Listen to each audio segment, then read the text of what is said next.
Bonjour à toutes et à tous et bienvenue sur ma chaîne YouTube. Aujourd'hui, je fais une vidéo tutoriel pour vous montrer comment utiliser R dans Jupyter Notebook. Si c'est la première fois que tu regardes une vidéo sur ma chaîne YouTube JA Data Tech Consulting, je t'invite à t'abonner. Tu trouveras dans ma chaîne plusieurs vidéos tutoriels, plusieurs formations gratuites en data science qui vont t'aider à développer tes compétences en data. Tu peux aussi activer la cloche de notification afin d'être le premier à être informé lorsque je publie une nouvelle vidéo. Alors, tout le monde sait que Jupyter Notebook est très utilisé dans le monde de la data pour écrire du code Python. Mais plusieurs personnes ne savent pas utiliser Jupyter Notebook pour écrire du code R. Alors, dans cette vidéo, je vais te montrer de façon très simple comment tu peux utiliser Jupyter Notebook pour écrire du code R. Alors, lorsque tu ouvres Anaconda, la distribution Anaconda, tu tombes sur cette page. Donc, par défaut, l'environnement ici, c'est base route, d'accord? Donc, quand je clique sur environnement ici, d'accord, vous allez voir, chez la plupart des personnes, vous avez base route. C'est l'environnement par défaut qui est créé lorsque tu installes Anaconda dans ton ordinateur. Et tu peux créer d'autres environnements. Par exemple, moi, j'ai créé un environnement pour utiliser Zipline pour faire du trading algorithmique. Je ferai de prochaines vidéos sur cette thématique qui m'intéresse beaucoup. Et j'ai déjà créé un environnement qui me permet d'écrire à la fois du code Python et du code R, tout en étant dans Jupyter Notebook. Et c'est ça que je vais te montrer aujourd'hui. Alors, pour le faire, il suffit que, voilà, quand tu es dans Environnement, tu viennes cliquer sur R ici. Donc, j'attends, j'ai cliqué sur Environnement, donc voilà, donc tu viens, tu cliques sur environnement et tu viens cliquer sur Create ici. Donc le bouton Create, donc je clique sur Create. Tu peux nommer ça par exemple RStudio.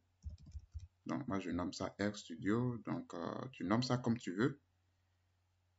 Donc je vais mettre RStudio comme ceci. Et à ce niveau tu coches R. D'accord? Il faut que tu coches R.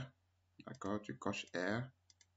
Voilà, il faut que tu coches R ici. Python est déjà coché par défaut, mais tu dois cocher R. Et tu fais Create, tout simplement.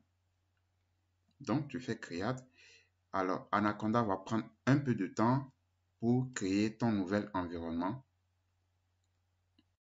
Après un petit moment, le nouvel environnement RStudio a été créé dans Anaconda.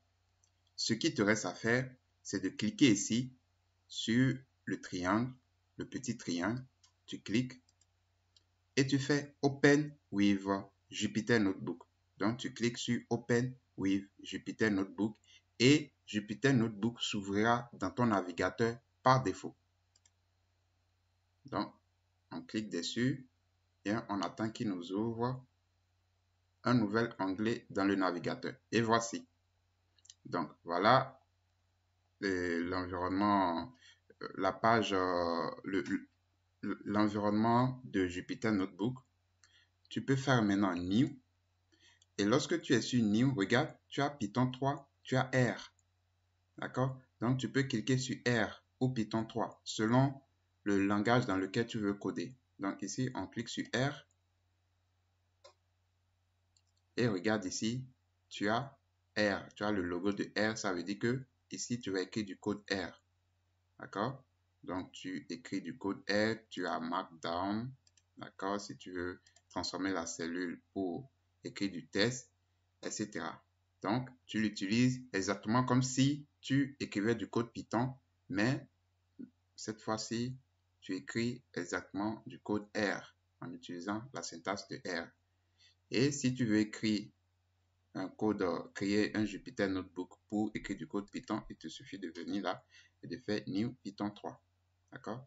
Mais en créant un nouvel environnement dans lequel tu as coché R et Python, tu as la possibilité d'écrire dans les deux langages. Voilà de façon très simple comment créer un environnement qui prend en charge à la fois R et Python dans Anaconda. Tu peux maintenant écrire du code R et écrire du code Python dans Jupyter Notebook. Merci d'avoir regardé cette petite vidéo tutoriel. N'oublie pas de t'abonner à la chaîne, d'activer la cloche de notification pour être le premier informé lorsque je publie une nouvelle vidéo. En attendant, je te prie de commenter cette vidéo, de la partager aussi pour que l'information puisse parvenir aussi à d'autres personnes. Merci et à bientôt.